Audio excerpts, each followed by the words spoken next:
So expect me to get roasted.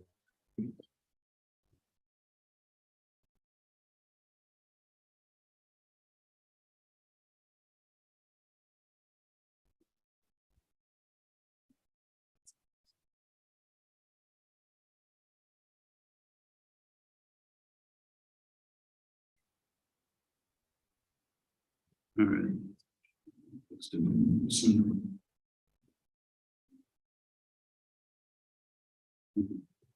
Still good? All right. So let's just start, shall we? Okay. So these are the two works that I would suggest people are interested in mental health, and so definitely if you're practicing in the field, you need to read these books. They're not exactly the same. Okay. So what is the difference? This one, Islamically Integrated Psychotherapy, Uniting Faith and Professional Practice, is both of them are like collections of essays. This one is, you could say, a little bit broader. So the idea here is, how do we integrate Islam into professional practice of mental health? But it's not really putting any sort of framework to how to do that. It kind of like brings different people and they talk about different ways that they have personally done that in their practice, right? So it's not like presenting a particular model. The second one, this one, is actually presenting a fleshed out model of how to do this. And that's what they're calling this traditional Islamically integrated psychotherapy. And the reason why they titled it this way is because they want to be clear on what their sources are and why they're doing what they're doing and how they're fleshing it out. And so the first couple of chapters introduce the idea, and then there's some historical chapters, and then there's some chapters at the end that kind of focus on different parts of the model and how the model can be applied in different ways. It's very impressive. This second book is produced by essentially the people who are behind, or some of them were behind, Khalil Center. Some of you may be familiar with Khalil Center and the work that Khalil Center does. I mean, essentially this is what happened with Khalil Center, is that Dr. Human, Allah preserve him, he actually wanted to be a sheikh, but his life path kind of put him on the trajectory of psychology and the study of psychology. And so he, from the beginning, was trying to figure out, how can I integrate these things? How can I study my religion, but also study my field? He's a Saudi. And so he started Khalil Center, and he tried to come up with this model, and they brought people together trying to flesh it out in different places. And mashallah, I have different branches around the country providing these kind of mental health services and counseling services to Muslims, right? So probably some of you are familiar with Khalil Center. So we're going to look at a couple of things from each of these, but before we do, well, as part of how we do, we look at, so the first idea is the history and the response. And actually this is going to be largely taken from the introduction of this book. So the reason why I want to do this history piece is because when we look in the community right now, outside of the broader community, but like in the Muslim community, you have kind of like two approaches. You know, you have people who are born and raised here and educated here, and they usually are kind of like, don't really have an issue with mental health and therapy and stuff like that. You know, you ask them, should you go to counseling? And they'll be like, yeah, counseling's not a problem. If you need counseling, you go to counseling. So, okay. Of course, you have some people who resist, but generally speaking, people have some level of familiarity with it, some level of openness to it.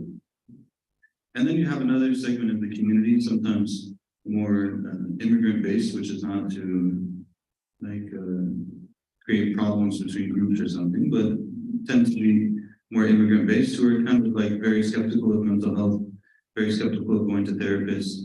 You know, you talk to them about, and you know, we've probably all heard these things. Even just recently, I was in a khutbah, and like between the lines, the Shaykh was basically saying there's no such thing as a counselor. You don't need a counselor. You move it steady.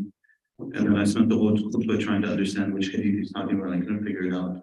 And it was like a weird, strangest experience, you know. And but anyways, so you'll still hear this stuff all the time. And so what's some of the history behind this? So the way that, and again, this is not meant to be like all exhaustive. It's just meant to give us a little bit of a taste. So first, they talk about very briefly the history of the intellectual heritage and mental health. And so they talk about Abu Zayd al-Banqi, which I mentioned in the 9th century. So he was in the 9th century, like common era century. So whatever that would be, about 1,000 years ago, 900 years ago. So he wrote about a lot of things, actually. If you can find his book, if anyone's interested in reading it, it's published, it's online, it's called Sustenance of the Soul.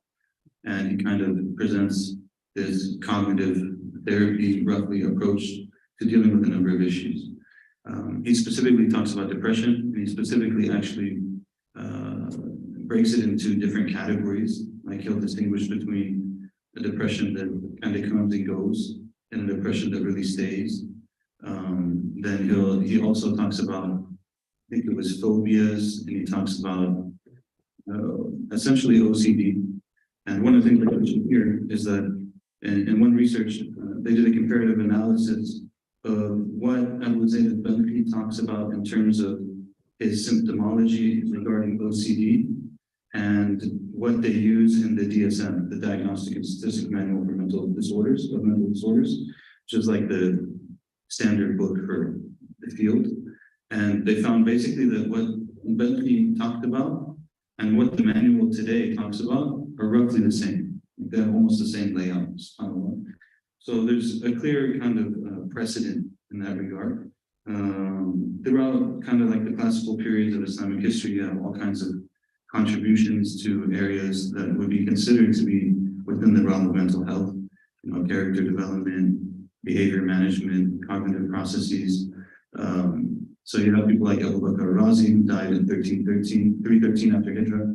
You have Ibn Mistawayh, who died in 421 after Hijrah. You have Ibn Sina, who died in 428 after Hijrah. Ibn Rushd, who died in 594.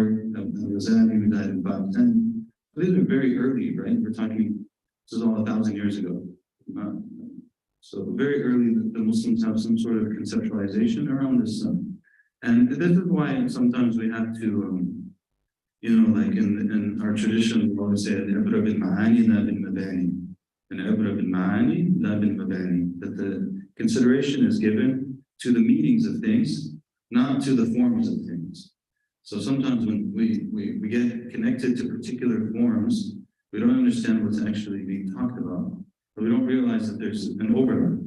Like there's a significant overlap in many of the works of tasawwuf and spirituality and tazkiyah and stuff like this, with many areas of mental health. It's not complete overlap, but there's overlap in some areas. But if we pay attention to what we're talking about, then we can see that. So they just mentioned that kind of in passing, to mention that these individuals were there, their work was there, their work was developed, their work was adopted. There were mental hospitals in Muslim lands. Some of them went so far as to use music therapy and stuff like that. So there was an idea. There were gardens in these hospitals that people would get treatment and so on and so forth.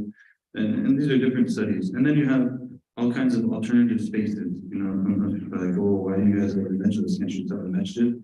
As if there were never any other institutions in Islamic civilization other than masjids and businesses. I know there were other institutions too. People had other places that they could go to, and they would spend time in that would nourish them and help them and so on and so forth. And so that happens all throughout. And they mentioned just some names and stuff.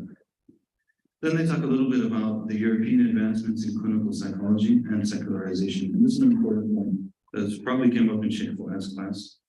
But basically, if we were to bring the short of it is that through the Renaissance in Europe, and there's a conflict between religion and science perceived amongst the Europeans.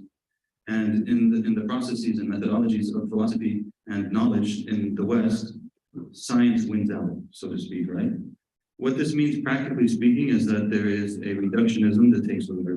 The reductionism is that we used to see the world in the realm of the physical and the spiritual. We used to see the world in the realm of the physical and the metaphysical, right? That there's a physical reality, there's things that go beyond the physical reality. But when God loses, in a sense, like obviously we know the reality, right? But when intellectual tradition wise, when God loses, then it becomes all material and it becomes all secular.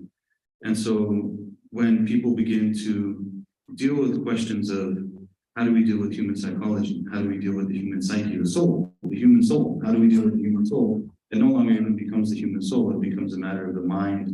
It becomes a matter of very like behavioral dominant, cognitive dominant, and not very friendly to religion. Okay, and I think that sometimes eras pass and we don't realize what happened in the era right before it. Okay, this is very important. This is true for psychology. It's true for Islamic studies. It's true for community work. All this kind of stuff. Like people that grew up in the community in my era, we have things intellectually that we're still dealing with. That for the most part, people who are growing up now, they don't really like. They're like, "Why are you guys even talking about this? It's an issue for us." But for us, it was an issue. Like, we lived through the early 2000s. We know what Islam in America was like in the early 2000s. You don't remember because that ship sailed for you. Alhamdulillah, Allah saved you. But if you don't know history, then it comes back. You don't know the things that happened, and they come back, right? So a lot of people look at it now, like if someone's coming up in mental health and stuff now, they probably are looking at it like, now there's conversations around like big conversations around cultural competency, big conversations around, are there indigenous practices that can be useful in the work of mental health? Are there religious and spiritual practices that can be useful in the realm of mental health and so on and so forth? But that was totally off the table, even as close probably as like 10, 15 years ago. So we have to keep this in mind, that we don't just like experience things in our moment right now and there was nothing before it. There were things that happened before it. So for example, one person, they said priests should stay out of therapy and therapists should stay out of spirituality. Even with the postmodern era challenges to reductionism, influential postmodern theorists such as Carl Rogers maintained a disdain for religion within psychological practice. So if we were to think about this, let's think about it for a second. What is a person trying to do in mental health or psychological practice? They're trying to bring a person from a certain state of being, essentially, to a better one, whatever it is that they're dealing with. For us as Muslims, can you take religion out of that?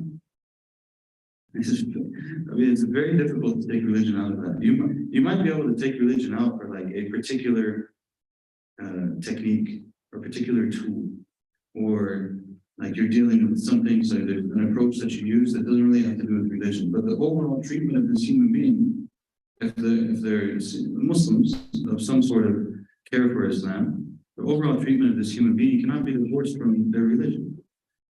And so to go down this approach shows a challenge. Interestingly, then they come back. Well, so what's the response? What's the response to secularization of psychology and behavioral sciences by Muslim psychologists in the modern era? I found this amazing. 1979, Malik Badri. Some of you, anyone heard of Malik Badri? Dr. Malik Badri. He's the one who translated Sustenance of the Soul. He's like one of the pioneers in Islamic psychology. He wrote a number of things and a lot of research. There's an old book we used to read when we were in college called Contemplation in Islamic Psycho-Spiritual Study. It's an amazing little book on like meditation and how it's part of Islam and stuff like that. It was a cool book. So Malik Badri in 1979 published a work called The Dilemma of Muslim Psychologists. 1979, imagine that. It says he published The Dilemma of Muslim Psychologists as a response to the exclusion of faith from the field of psychology and behavioral sciences. Some of these passages, I'm just going to read them because they're really good. Badri, 1979, continuing the conversation started by Ismail Farouqi, who died in 1986. Are you guys familiar with this name? Again, the history is being lost. Ismail Farouqi, anyone know this name? Probably. Ismail Farouqi is one of the major pioneers of the Islamization of Knowledge project. And he wrote in philosophy and Muslim thought and stuff like that. And he lived in America. He was killed in his home. There's a lot of question marks around it. Someone came into his home and killed him. He was like a very famous researcher and thought producer. So he continued this conversation started by Ismail Farouqi on Islamic thought and knowledge, highlighted the incompatibility of a reductionist culture, behavioral, and secular tradition, among some other theoretical orientations of Islamic belief, particularly in the science that dealt with the human psyche once translated as the soul. Such modalities were also imported into the Muslim world and rapidly became stigmatized. They psychopathologized Muslim culture and were rejected by a large segment of the communities they attempted to serve, contributing to the stigma of mental health left over from the colonial era. This passage is really interesting because, again, sometimes we look at it, we're like, oh, you know, the aunties and uncles, they're just, I'm not saying these are not my words, okay? But these are things that you'll hear. You hear people say things like, oh, the aunties and uncles, they're just backwards, they just don't believe in depression and mental health and this stuff, and they need help themselves, and people start saying all these things, right? There's a reason. It's not like sometimes people, we shouldn't just write people off super quickly. Sometimes they understand things that we didn't understand, you know? So what happened?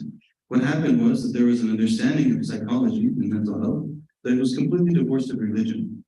And then in the era of this colonial stuff that's going on, this was taken to Muslim lands and was trying to use to deal with the sicknesses of the Muslims, right? Because the Muslims, of course, were filled with sicknesses, right? That's why we're being colonized and everything else is we have these things. So then what happens is the Muslims quickly are going to reject this because they're going to see this for what it is, which is essentially an extended arm of the colonial project to take away the religion of a people, right? Which is the same thing. Again, you know, like the psychology, you see the same thing in Islamic studies in the West. Some people now, they go into Islamic studies in the West in the academy, PhDs and stuff like that. And there's a lot of openness. And they can do the research they want to do, and they can actually have some sort of dignity as Muslims in the field. And they know because they're historians and they're researchers, but like, that's not what Islamic studies was 100 years ago. Like, who were the pioneers in Islamic studies? They were the colonizers. Why were they the pioneers? Because they wanted to control us. So like, and even some of the modern Muslim movements and stuff, some of the ideas they adopted were from those people, those academics in the European lands and stuff. It's very interesting. But like, the point is, people also rejected these things because they knew it didn't work. You know, like if I'm going to go to someone to try to help my soul to be better, and they don't believe in my religion, it might or might not work, depending. I'm not talking about really extreme cases. Okay, like there's really extreme cases, you just need to go to somebody. But sometimes, like maybe they'll respect your religion, they'll be okay. But if there's like any sort of anti-religious thing, they don't care for your religion, they don't think anything of you, they think that your religion is what deep down inside they think that your religion is the problem anyways. That's what they think. So what kind of guidance are they going to give you when it comes to fixing your issues? It's going to be very problematic, you know. So this is why, alhamdulillah, this effort that we have in our community for people to go into mental health and therapy and things is really good and really important. It's a step in the right direction. The more people that we can have from amongst ourselves who can take this knowledge and figure out what to do with it and to help our community, then that's a good thing, right? Which we'll come to a little bit later. Forgive me, my legs started to cramp. So I'm not trying to do this. In the meantime, in the modern period, you have kind of like a change in that regard that I mentioned earlier, shifting. The field is shifting a little bit, but there's more emphasis on cultural sensitivity, there's more emphasis on religion and spirituality and stuff like that. Which then leads us to the current state of Islam and psychotherapy research. There was a research that was conducted, it was a 10-year review from 2006 to 2015, the state of Islam and psychology publications, and identified 5 major themes, okay? 5 major themes for publications in the field. Number 1 is unification of Western theories and Islamic practices. Number 2 is historical accounts of early Muslim scholarly writings on psychology. Number 3, development of Islamic theoretical models. Number 4, development of practical interventions and techniques. And 5, psychological scales and instruments marked upon Muslim population. Which now brings us to this issue of why did we say an Islamic worldview rather than a Muslim worldview? The simple answer to that is that a Muslim can have a worldview that's not Islamic. Correct? A Muslim can have a worldview that's not Islamic. They're a Muslim and they have a perspective, but it's not necessarily true that their perspective is grounded in Islam. Right?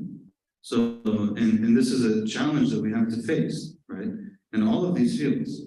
And it's a natural progression. Alhamdulillah, these things are natural progressions. When you don't have someone in the field, you just want Muslims in the field. Okay, now you have Muslims in the field, you have to ask the question of, just because they're a Muslim, is that affecting their practice in any sort of way?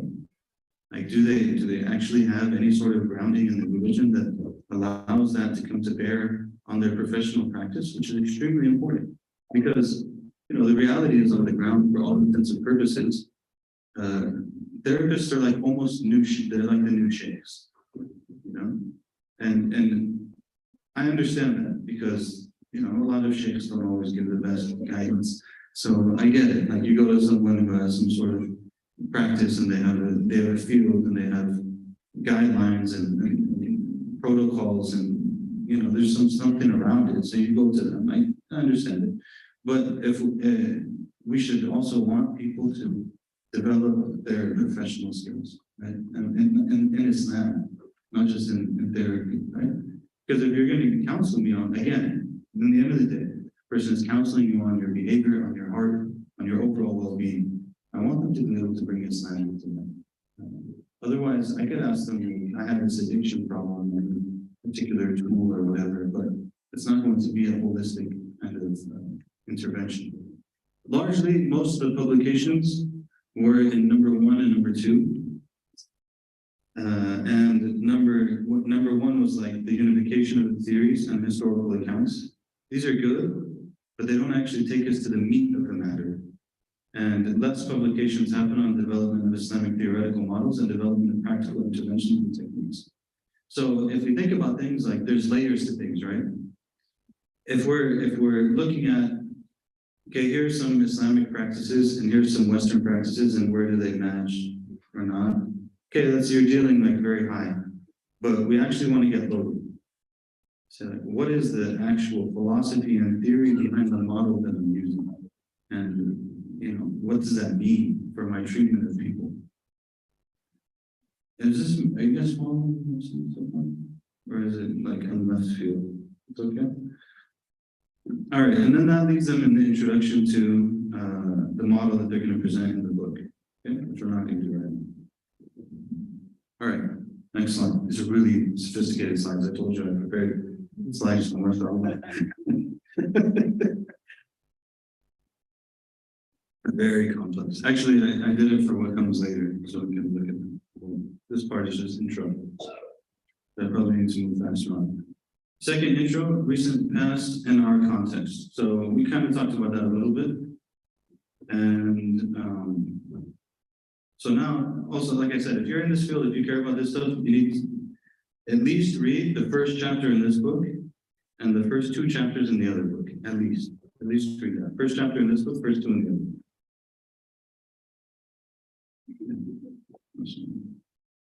So the first chapter in this book is written by Dr. Abdullah Rothman. It's a pretty cool name, actually. Abdullah Rothman. That's pretty cool. Dr. Abdullah Rothman. He's produced quite a bit now in this field, and he's kind of well known in the field of Islamic psychology. So his first chapter here is interesting. He worked with them also on this book, but it's not quite the same. So there's some things that I want to mention from this chapter that will kind of give us a little bit of background to. So I'll read some passages and then we'll move on. He says, for example, the title of the chapter is An Islamic Theoretical Orientation to Psychotherapy.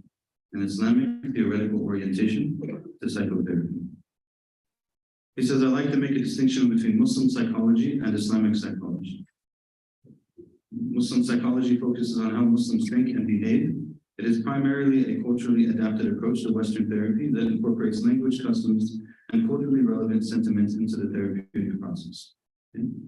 Then he goes and says, in my understanding, Islamic psychology is an indigenous approach to the study and understanding of human psychology that is informed by the teaching and knowledge from the Quran and the prophetic tradition.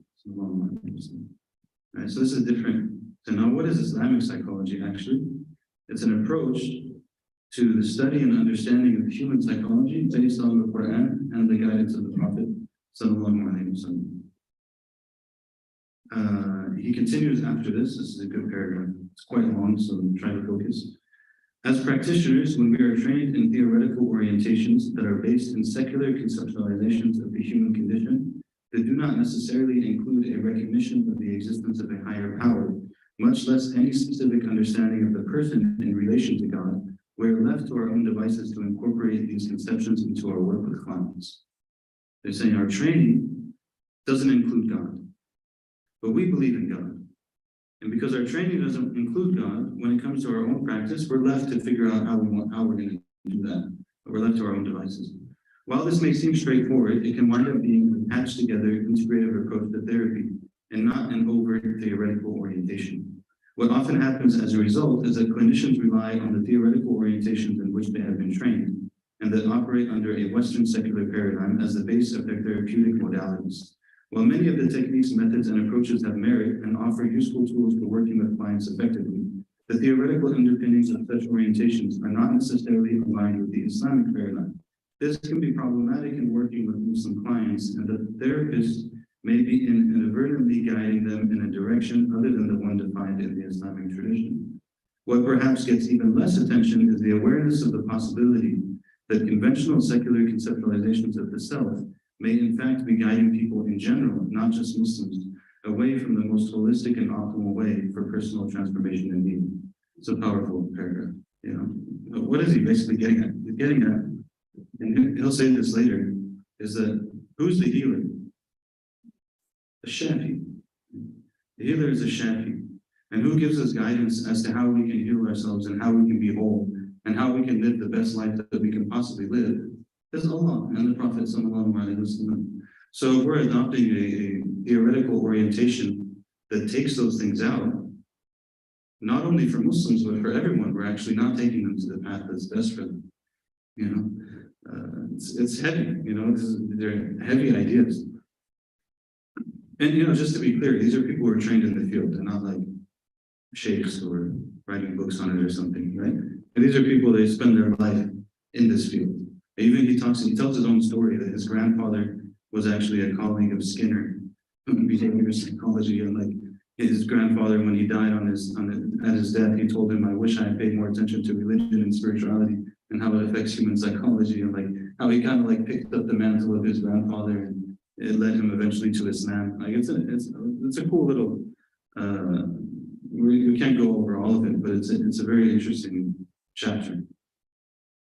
He says that much of what conventional psychology has become is strictly about studying the brain, behavior, and attributes of the human being that are tangible and measurable, a realm of study that leaves very little room for something like the soul.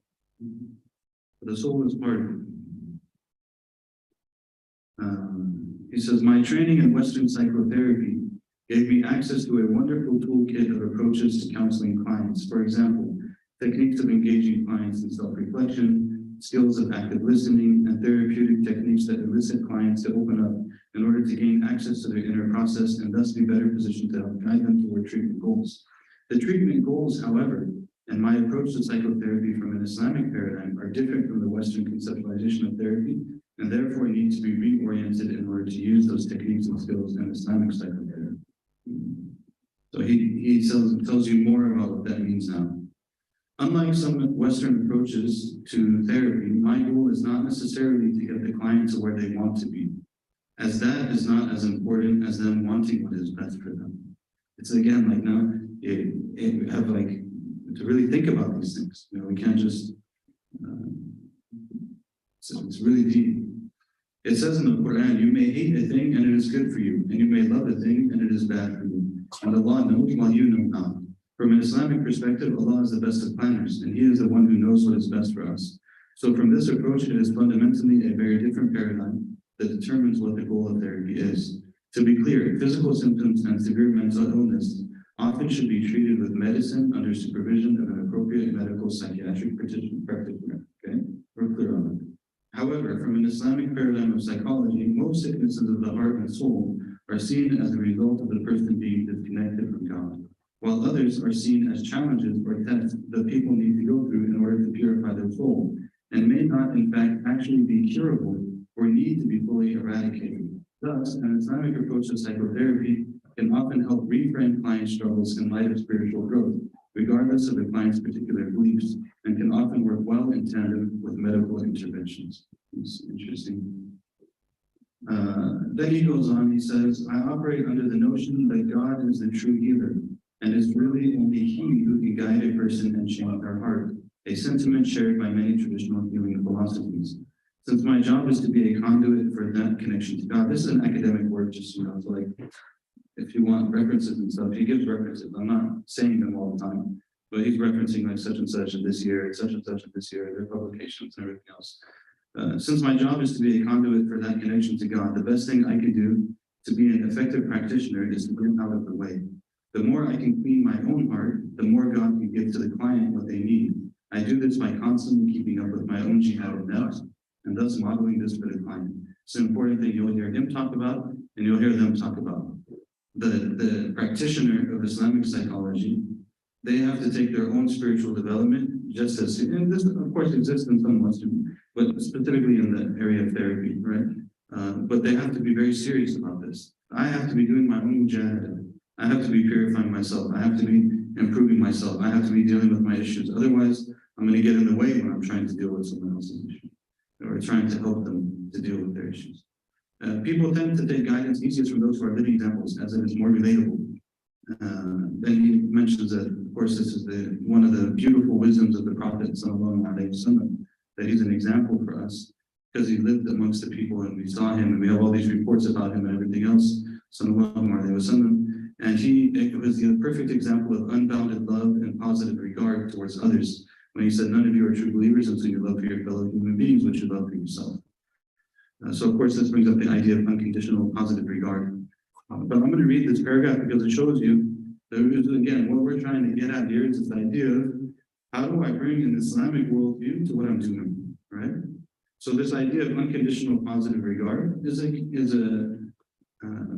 concept that comes up in therapy, but look how he's going to now talk about it, okay? One of the most well-known concepts that come out of the humanistic psychology movement is the Rogerian concept. Is the G hard or soft? Anyone feel? Soft, Rogerian. Concept of the therapist having unconditional positive regard for the client because it creates the container necessary for the client to begin to open up to the difficult process of therapy. So the idea is that the therapist has this unconditional positive regard. They just, they have love for the person, they have concern for the person, and that creates a relationship that allows for what's necessary in order for the therapeutic process to go forward. Then he says, just as you cannot truly be a believer without this condition of love, similarly, you cannot truly operate from within an Islamic paradigm without reflecting love for your client. The distinction between the love of God and wudu that the Prophet ﷺ was reflecting, and that of the Rogerian concept of unconditional love or positive regard, is that while this deep love is given to all generously, it may not be accurate to say that it is unconditional. The Prophet ﷺ balanced his unbounded love with firm resolve and standing in the truth, and he lovingly guided people toward what is better for them. Thus, an Islamic paradigm approach requires a compassionate, merciful stance that simultaneously stands firm in the notion that it is not potentially in the client's best interest to do something that is harmful for his or her soul. This is a very interesting thing, right? They're saying, yeah, it's you have a deep love for them, but it's not necessarily just for, like, it relates to what's best for them. What's best for them has to do with Allah. So we have to bring all of these things together. So then he goes on, we're not going to go into it, but it's actually quite interesting.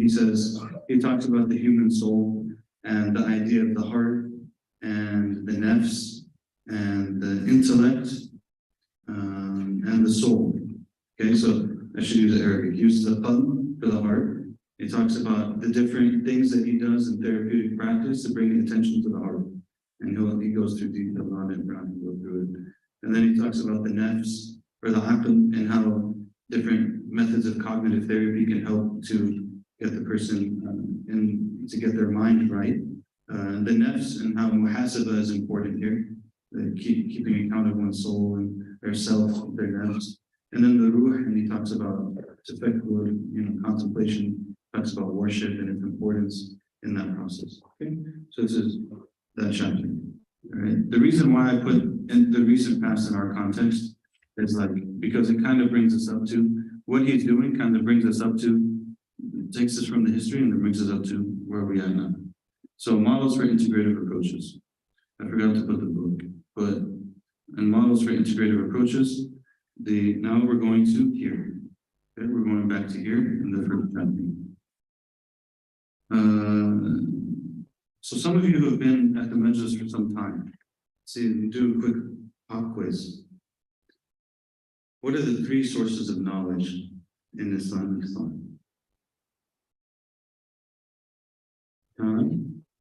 Anyone? We won't make fun of you if you get the wrong answer. Inshallah. Anyone? 3 sources of knowledge. 3 sources of knowledge. Experience. Okay, experience is 1. Anyone else? Aql is 2. And wahi is 3. So in the books of theology, oftentimes I'll start with this idea. This idea is very important. So what is your epistemological framework? How do you get to knowledge? Put simply, where do you get knowledge from? And essentially the Muslim worldview is you get knowledge from 3 sources. One source is pure intellect, aql. Pure intellect allows us to come to certain understanding about the world and about existence purely out of the mind. Okay? It doesn't require anything else. So the common examples that are given in this regard are that, like, no one has to tell you that someone's son or someone's father is older, the father is older than the son. It's very interesting. I've been doing this for a while now, and I noticed something really interesting when it comes to the aql, because for the most part, Western civilization has now settled only on experience/observation. We only do observation experience. And we resist, of course, revelation is out, and we resist the aql too. So, because I've been teaching this in the school, and every single time, someone in the class will say the same thing. So I'll tell them the mind will give you certain things, you can't argue with them, they're absolutely true. And then I'll say, for example, the son is younger than the father. And they'll be like, no, what if they're like adopted or they're stepson? Like, look at how you're trying to escape, because you don't want to recognize that there are things that are absolutely true. They're non-negotiable. The son is younger than the father. It's non-negotiable. They'll come up with like some play on words. And then the square cannot be a circle. They're like, no, you can make a square if you do this to it. You can make this square. I'm like, no, you can't. You can sit here and argue with me as long as you want. You cannot make a square a circle, and you cannot make a circle a square. And this is absolute fact. This is aql. The mind tells us certain things. Okay, this is one area of knowledge. Second area of knowledge we get from revelation, from the Quran, from the Sunnah. Sometimes I'll say it's a khabar sadiq, that it's a truthful report. And of course, the Quran is a truthful report, and Sunnah has truthful reports in it. And then the third one is observation, which is basically like we look at the world and we observe things. Whenever we drop something, it falls, and it falls at a particular speed. And when things are exposed to fire, they burn. And if you get wet, it makes your clothes a little bit heavier. And like there's things that we observe, and we know that they're true. This is a source of knowledge as well. So we've talked about this. There's a reason why I'm bringing this up now. You'll see, subhanAllah. And hopefully you'll understand like why we do the things that we're doing in some of these classes. That's number one. Number two, question is, what are the core components of deen? What are the core components of deen? I give you a hint. They're taught to the Prophet ﷺ and the Muslims in a particular hadith that involves the angel Jibreel alayhi salam. So what are the core components of deen? Islam, Iman, and Ihsan. Islam, Iman, and Ihsan. And Islam refers to the outward actions, and Iman refers to our beliefs, and Ihsan refers to spirituality. And that becomes, in Islamic studies, Islam becomes fiqh and usul fiqh, science of the law, and Iman becomes aqidah and ilm and kalam, philosophy and thought and belief, and what do we believe and why, and how do we respond to others and everything else. And then Ihsan becomes basically tasawwuf and tazkiyah and math.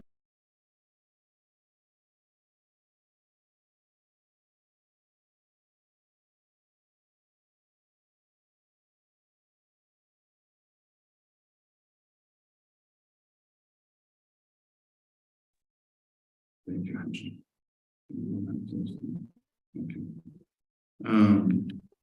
So Now we get to this chapter. This chapter is called Foundations of Traditional Islamically Integrated Psychotherapy. Now, I want to be clear. My point in going over this chapter is not that like you need to be convinced by it and adopt it as a methodology for dealing with mental health. That's not the point.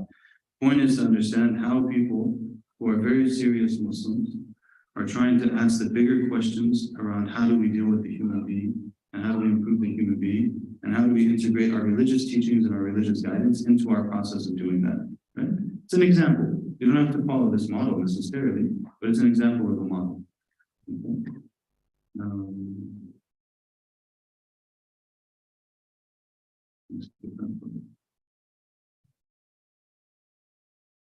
Yeah, I think we're just going to skip that part. So, a classical Islamic epistemology is a framework for integrating secular and sacred sciences. Big words. All right. So the main point here of this section, it's very detailed actually, and I'm impressed with their research, mashallah. Actually, I think it's Maulana Bilal. So he wrote the chapter with the Shaykh Bilal. Yeah. So, anyways, the first point is this issue of what are our sources of knowledge. So what he's trying to get at is our sources of knowledge. There's three that we mentioned, right? So this issue, first of all, we have the mind, we have the aql, we have the revelation, we have observation. He says the utilization of this source of knowledge, revelation, represents perhaps the greatest divergence between the two epistemic frames of modern psychology and cognitive neuroscience on the one hand, and Islamic theology on the other, whereby the former dismisses the admissibility of such information in both the building of models and in methods of practice. We have two issues here. One of them is what is the model? Second one is what is the method of practice? So obviously, if you're taking a secular approach, revelation is not part of how you're going to develop your approach, right? But for us, in anything that we do, these are the three sources of how we develop our framework. We develop our framework through sound intellectual thinking. We develop our framework through revelation. You know, the Prophet sallallahu alaihi wasallam will gives us. I mean, how many times in the Quran is the Prophet sallallahu alaihi wasallam referred to as we use zakiyah? That the Prophet will come and the Prophet will purify them. The Prophet is the person who helps the people to become better. So clearly there's going to be things in the revelation that help in this process as well. And then there's going to be observation, which we don't have any issue with, right? If there's, and that's a lot of what modern mental health is built upon, is that there's things that have been observed to be effective as practices and interventions for different illnesses and pathologies, and we can use them and come to that, we're okay with it, right? But as a baseline, these are our three sources, okay? Thus, in an Islamic epistemology, objective facts do not have a particular cultural origin. Scientific findings that can be safely regarded as objective facts, regardless of their Eastern or Western origin, are not to be disputed or hastily assumed to be at odds with divine revelation. So Muslims don't have an issue with this, you know? Like, for example, you see it very early. Allah created everything in creation in 6 days, right? Basically all of the commentators will tell you that 6 days is not days like 24 hours. Because they know this. They know from the observed, even then, they know from the observed reality that the universe wasn't made in 6 periods of 24 hours. And they know that the Arabic language, ayyam, allows for multiple interpretations. The yom can be less than 24 hours, yom can be more than 24 hours, the yom can be very long. So they leave this open for interpretation because now, why? Because we have multiple things that are working together. The revelation is giving us information, observation is giving us information, the aql is giving us information. We balance all of them together to come to conclusions on things. Another thing that he mentions here in the beginning is very important, is that the revelation in our approach to knowledge will also give us things that are, we call them qat'i and dhanni. Qat'i and dhanni. Qat'i means it's categorical. It cannot be understood in any other way, and it's exactly what it is. And dhanni means that you think that it's right, but it could actually not be right. Okay? This is extremely important because a lot of the arguments that we have as a people are because we make things that are dhanni, qat'i. So now if you think about politics, you think about even a lot of the discourses around mental health and stuff, right? Like there's certain speaking points, if you question them, you're in trouble. But honestly, if we were to honestly look at it, it's not qat'i. Like the position that's being taken is not categorical. It could be likely, it could be one theory, it could be one approach, it could be one idea, it could be one explanation, but it's not, we can't say necessarily 100% that that's the only possible explanation, right? And if we can't say that, then we can't interact with it as well, as if it's this undeniable fact, right? So we have to, in our minds, understand these things. In the community, we talk about this also in like matters of fiqh. And when you pass something off as qat'i, when it's dhanni, you create problems. This happens a lot in the community around matters of fiqh, you know? So you ask someone a question, say, can we do this or not do this? Say, absolutely, you can't do that. And then you go and you look it up, and you're like, wait, there were 3 opinions. Like, why are we absolutely not doing that? You could say, this one, I don't think we should do this. I think we should do this. Alhamdulillah, fine. But we can't pass it off as being categorical when it's not categorical. So this is an intellectual framework that's important as we approach any discipline. We approach any discipline, you have to ask yourself, this conclusion that I'm coming to, this idea that I'm dealing with, is it absolute or is it not absolute? Are there other possibilities? And if they are, we have to acknowledge that and deal with them like that. But the other thing that comes up here is this idea of subjective versus objective. So he says, for example, like, we believe that you can get true knowledge in dreams, right? You can get true knowledge even in inspiration. Like, you feel inclined to doing a particular thing, and that could be a true inclination, it could be true, but it's completely subjective. And so we can understand it to be of possible benefit to a particular person, but we can't make a method out of it. So we need things that are objective in order to make a method. Okay, so these are like, this is all from Islamic studies. Like, these are principles in Islamic law, largely, that are being pulled upon here. And then he says that, you know, these 3 sources, in some, through an acknowledgement of all 3 valid knowledge sources as acceptable evidence for the acquisition of knowledge, and through a thorough consideration of all rational, sacred, and empirical evidence as being congruous, and Islamic epistemology makes it possible for scholars to produce a reliable framework of psychological treatment that is both holistic and Islamically integrated. Okay? Since compelling empirical evidence is not at odds with sacred knowledge and Islamic epistemology, and rather is an important aid in understanding sacred texts and the adjudication of Islamic ethics and law in the context of the behavioral sciences, empirically evidenced modalities of treatment, understandings of the human psyche, and biological basis of psychology are critical contributors to the integration of the sacred sciences with psychotherapeutic models and methods. Very nice paragraph. Okay, then they go on. The 3 things that needs it. So this is why I brought this, okay? Here's the first image, the one that I said. See how they put that? You have empirical knowledge, that's aql, and you have the revelational knowledge, which is the revelation, obviously, and you have the rational knowledge. And there's a meeting point of all of these places, which is what is going to be useful in the realm of mental health. But it comes from all of the sources, okay? The next one also, they do the same thing. They talk about, these are different words for it. So fiqh al-batin would be ihsan, and the fiqh al-akbar would be iman, and fiqh al-zahir would be Islam. So basically what it's saying is, you have these 3 sources, although all of these are going to come together and be a means by which we come to conclusions on how to deal with issues of mental health. Then they give this thing, I don't know if you can see it, but I'll read it to you. It's pretty interesting. It's the range, and I'm going to just probably summarize a little bit now because you guys' eyes are glancing over. There's so many good sections here. Get the book and read it. There's an important point here, and it might offend some people, but I'm going to say it anyways because it's true. A general treatment methodology articulated in the Islamic spiritual tradition is the development of resilience by means of psycho-spiritual training, tarbiyah.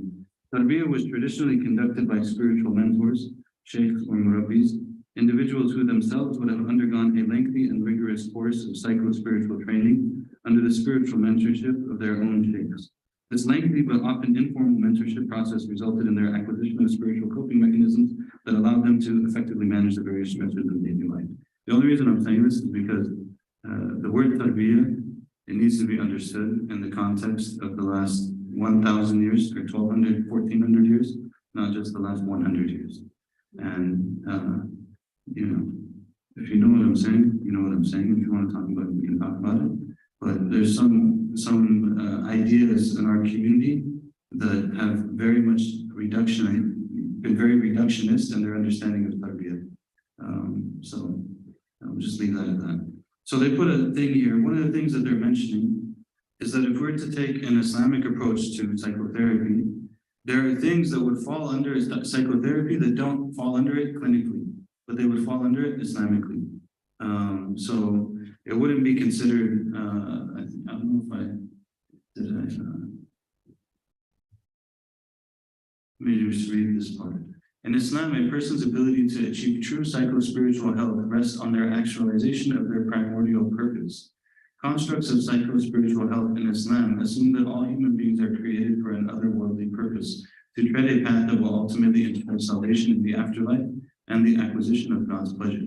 As salvation and divine pleasure are attainable only through the worship of God, health from an Islamic theological perspective is maintained by a firm adherence to a life worshiping God, and any obstacle that obstructs one's ability to tread this path is detrimental to human functioning and warrants removal. So essentially what he's getting at here is that there are matters, if you look at this image, that there are things that are in the clinical range. Then there are things that are they're spiritually not good for us. They wouldn't normally fall under, like in a purely secular approach, they wouldn't fall under what would get treated. But spiritually, they're not good for us. So for example, there's here it is, this section.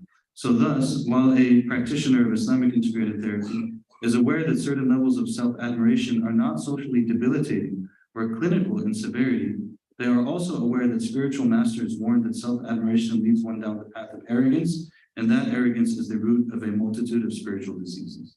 So now this is a spiritual pathology.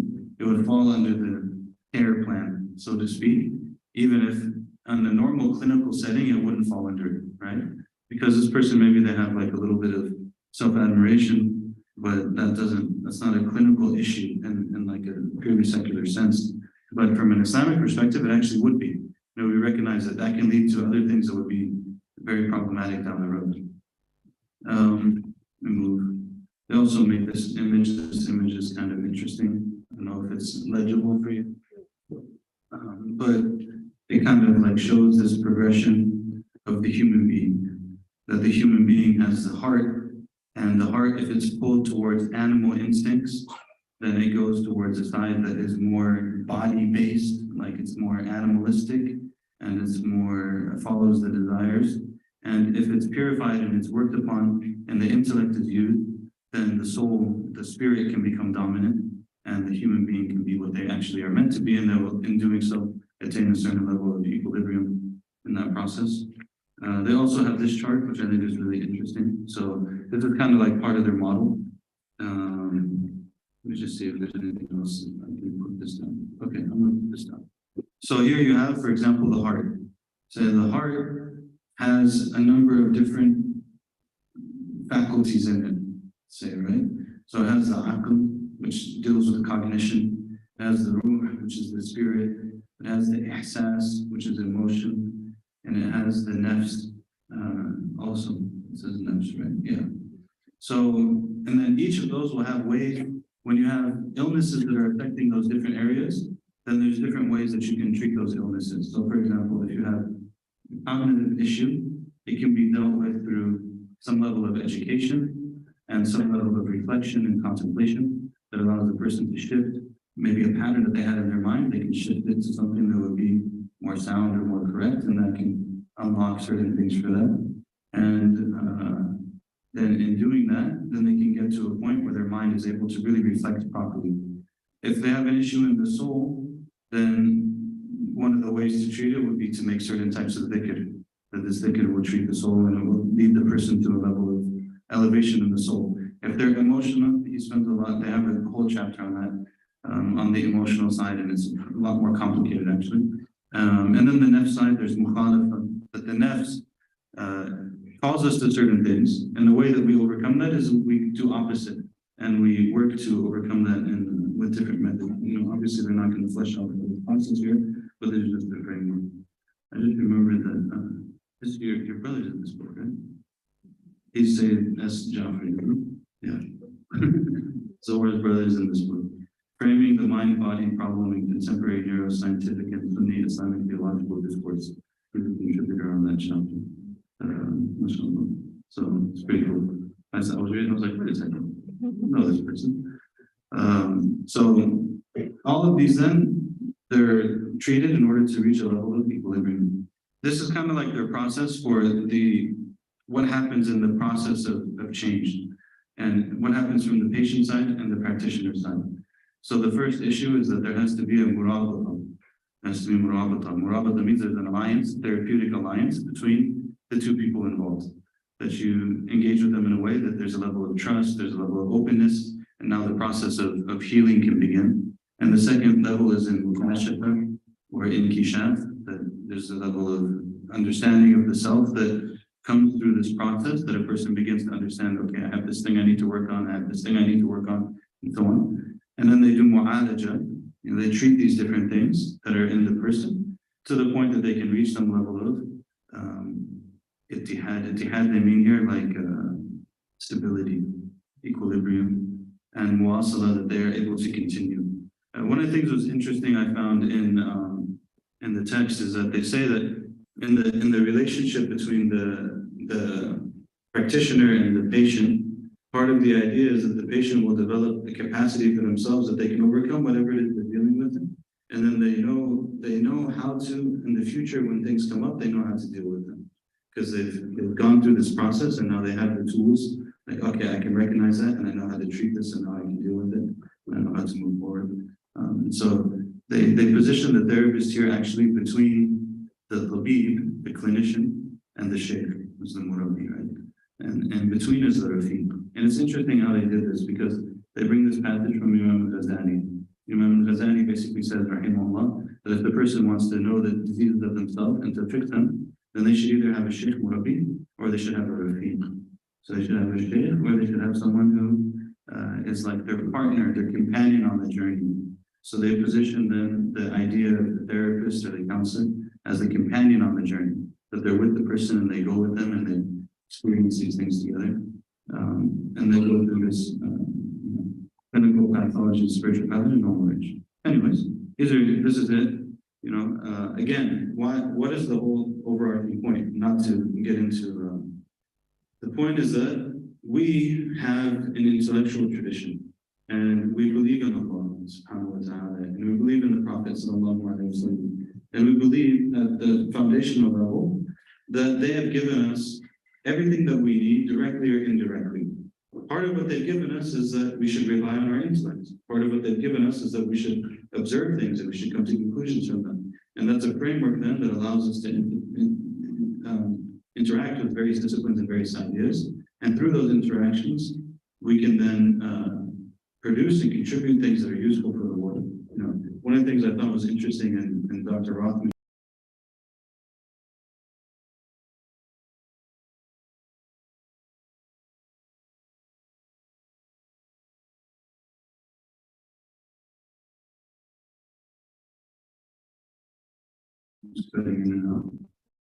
He obviously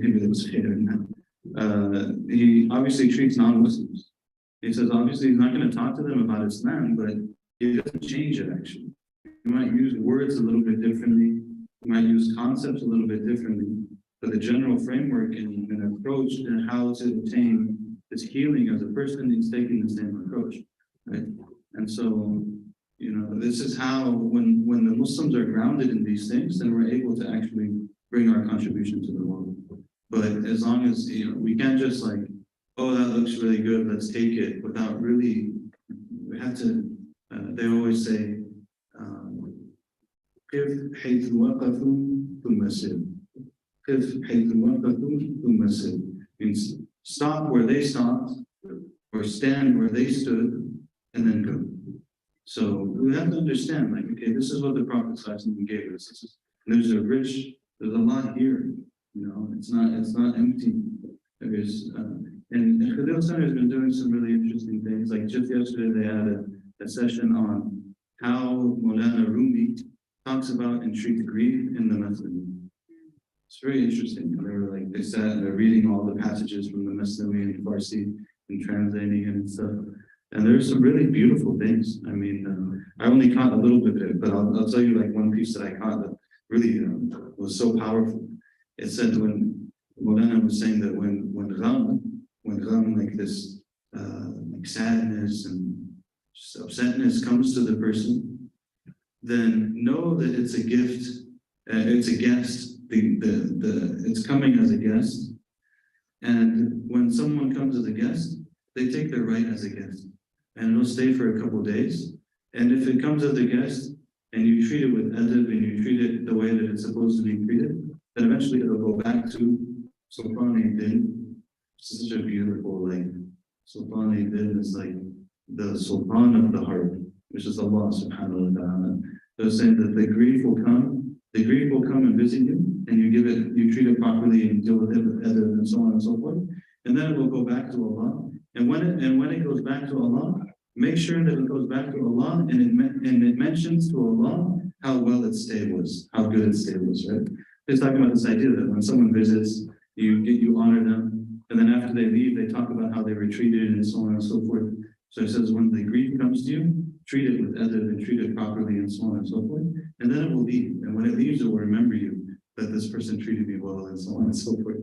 It's like, I'm talking about a lot of these things, and there's stores and stores and stores for us to mine from our tradition, how to deal with these things and how to help these things. Allah subhanahu wa ta'ala gives us being allowed us to develop kind of like a sound worldview and how we deal with things. Because of course mental health is, again, the title is a case study, but the same thing applies. Medicine applies too, right?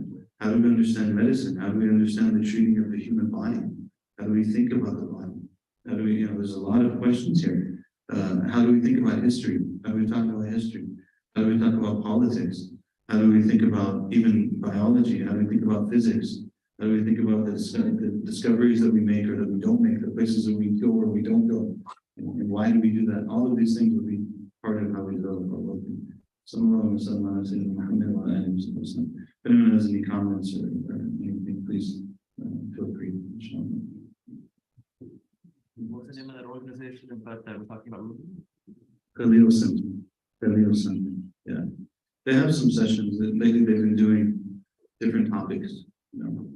How do you deal with greed? How do you deal with this? How do you deal with that? And they're the ones who are behind these, these systems. Yes. I have a big question. So you touched on one was how Muslims today treat therapists as more of a professional field and more of a thought leader. And then you touched on towards the end the reduction of mortality and I find, in my experience, I found that there is a general systemic lack of professionalism in most of the community. I find that maybe ties to that reduction of mortality. I was wondering what your thoughts were and if you elaborate a little bit more. When you say Muslim community, do you mean a particular element of it, or like you say a lack of professionalism in the Muslim community? So, how are you defining community here? The comedic way is like how events would start on auto time versus like on the actual point in time. So if it's at 7, become 8. And so much so that many nonprofits will work that into their schedule. So they'll announce it at 6, and they'll actually start the program at 6:30 or 7 to accommodate for the lack. But I think more explicitly, maybe on hierarchies of management, how Muslims treat management rather with more like they kind of blend religion where it becomes a specific example is like they won't fire someone because they want them to provide for their families. They're thinking about them in the context of their families. But they're actually hurting the business, they're hurting the nonprofit in such a way that it would be better fit-wise part of the company, right? But it's difficult to do that because politeness is kind of the religion not necessarily gets in the way, but informs. So what do you want to do? So I was wondering if you could elaborate on the reductionist attitude for Serbia and past years, and then also how that ties to professional movement.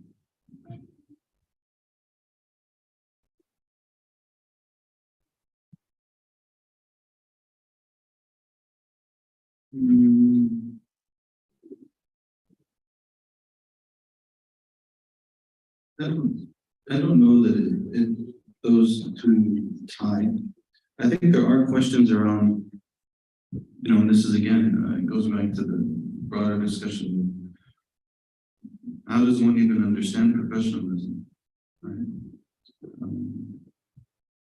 Do we understand it as being these particular things, or are there more considerations? And yeah, I've heard that before. I remember hearing that in Egypt and being surprised, there's always that I don't want to be the one to cut off their wrist. We can't fire this person because I don't want to be the one to cut off their wrist. You're not actually the set of you, but anyways, but I don't know. I don't know that I have much to offer on that. When it comes to the tarbiyah thing, I guess I would just say that tarbiyah is not a concept that was originated in the last 100 years. And that happens in two areas. It happens in modern writings around education, that it became like a word that is used in education in modern Arabic. Tarbiyah is used for education. And of course, there's an element of tarbiyah that is education, but that's not classically what it means. And that's not classically who the murabbi was. The murabbi was not like a school teacher. Like in the works of tazkiyah and the works of tasawwuf, the murabbi is a very particular person. There's not a whole lot of them. They're not easily produced. The Shaykh Murabbi is someone who, and part of the condition of this person is that they took guidance in their, and it's more a matter of spirituality than it is a matter of like behavior. Okay, so the idea is that a person has been trained in their spirituality under someone else who was authorized to do that through a process that goes back to the prophets and not just like, this person's your murabbi because like someone decided that. It's not, that's not how the word was understood. But it's a big topic. I'm sorry, you asked a big question, I gave you nothing, but they have no problem. Do you repeat his actual question? The question was regarding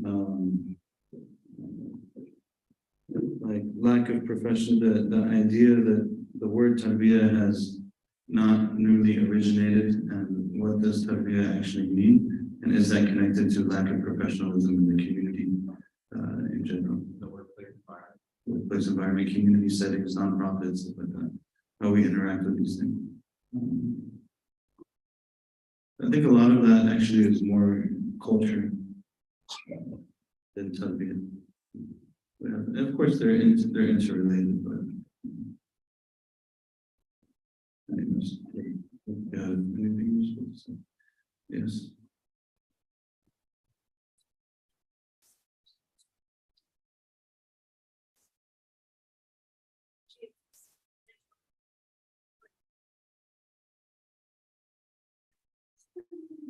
Okay.